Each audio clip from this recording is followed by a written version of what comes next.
Yeah, very nice. So a really cool thing that I think everybody can pick up on here is the fact that, this is a great example of how to sort of build a tune as well, right? So you start, you've got the simpler version, it gets a little more complex, then it finally gets to be something like this that we would expect to see you play, right? If we come watch you play, you'd play this, but there are stages of it, and sort of the development of it and how you think about it is a pretty cool thing for, I think, everyone to see, that it's not just always magic crazy things happening. You can sort of think about any tune and sort of break it down to its slightly simpler form, which is very helpful. So we can talk about that in a little bit, but give us a little overview here of this, of some of the highlights in this version that students should work on.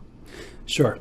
And after watching it back again myself, I realized it's not just extra chords. It's, as I said, way more syncopation, a little more going on with the melody. And for all three levels, and I know we'll get to this in a minute, especially when we get to one of our other courses, our live sessions about really embellishing, and it's all about like tone and feel. You could play the most simple version, and if you play it with good tone and feel and confidence, it's going to sound good, even if it's not the most difficult version. But with this one, we have some hammer-ons, for example, and some slides and pull-offs that weren't there before.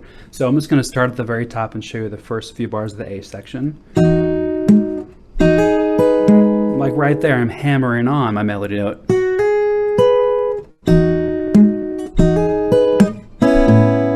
One more time. Okay, now this next part, I really like this part a lot coming up. Instead of going like this on one chord, I kind of put a series of chords with that. So we're going to get this. This is like a G sharp minor 7, essentially. And then down to, this is a G7 with a 9th, sharp 11, down to an F sharp minor 7.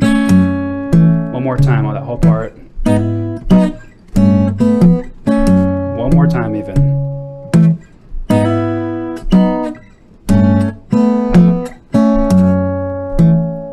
Okay, now moving on, I go up to this G sharp 7, and I have a little bit more busy melody. So that's what I'm doing there. I got to pull off on what is that? In kind of the and of beat 1, like that. One more time on that G sharp 7.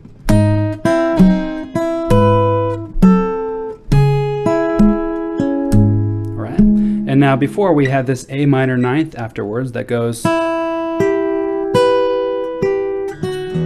But now I put a few more extra chords with that. We have this D9 sus4. This is an inversion of a B7. Then we come up here to an F sharp minor 7, flat 5. And then down to a B7, flat 13. And again, I'm throwing out there some of the tensions within the chords. That's another thing, as I'm adding in more tensions besides just the chord tones like root 3rd 5th or root 3rd 5th 7. I'm adding in some things like the 9th, the flat 9th, the sharp 9, etc. So maybe let's look at the first A section through at a slow tempo.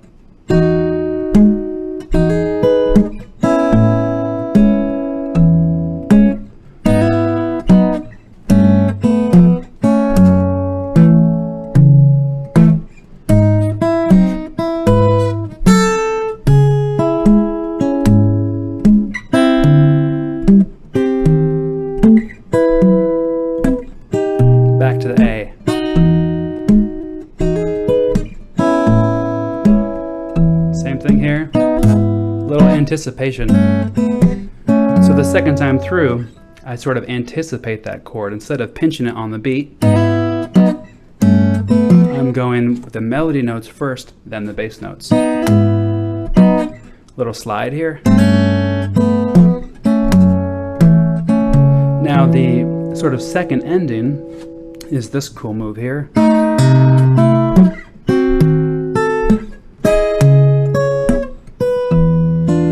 Look at that much. Starts with the C diminished 7. I'm using my pinky finger to move up Then I move that entire shape up here to D sharp diminished 7. Then I'm going up to a C sharp minor 7 with the 9th. So let's look at that again.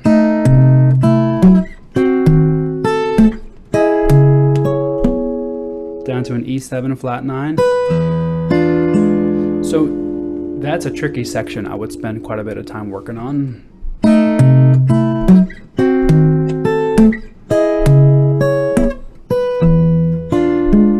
Then I jump down and grab this A melody note, down to an A major 7,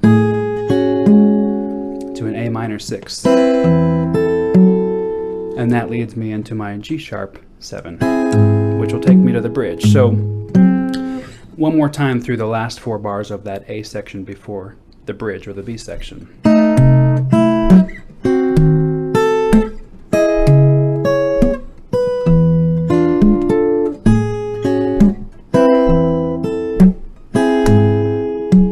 Okay, now the B section, once again, a little bit more embellishment on the melody. So now we have this, that's our melody. With the bass, of course. Same thing on the C sharp minor major 7. Once again, our A13. Now what I did there, which I like to do a lot, and you can do this in any tune anywhere you want. Sometimes it sounds really cool to, instead of going right to a chord like this A13, sometimes I just slide in chromatically from half step below. Okay, second time through the B section.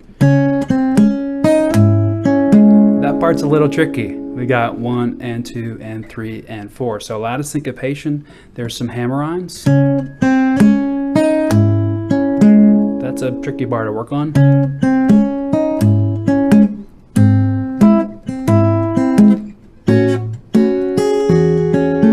Last bar of the B section, I come up here and I grab this hammer, or not a hammer-on, harmonic, with my 4th finger, 12th fret A string, and you want to let that note ring out in the bass. At that point, I'm not palm muting, and I did indicate in the transcription, you know, which sections I'm palm muting, which few bars I'm letting everything ring out. Okay, now I know that's a lot to just kind of breeze through like that, because it is tough. If you're going to go after this transcription, I would give you the same advice. Work on it 1 or 2 or 3 or 4 bars at a time. And I mean, as much as you can get down. And if you decide to do this level 3 and you want to post that as your assignment, that's great.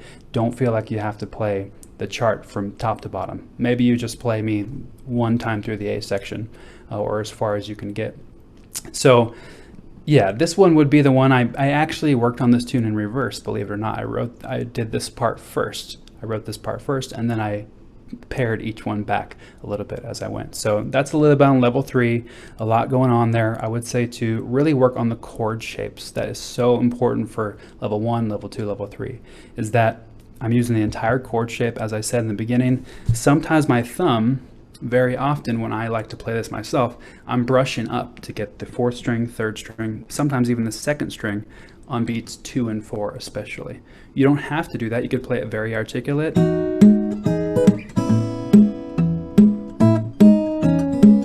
But I like that brush, and it gives me, that's the backbeat, beats 2 and 4, like you'd have on a snare drum. It's some cool drum groove 4/4 time. So by brushing on beats 2 and 4, it really helps propel your groove.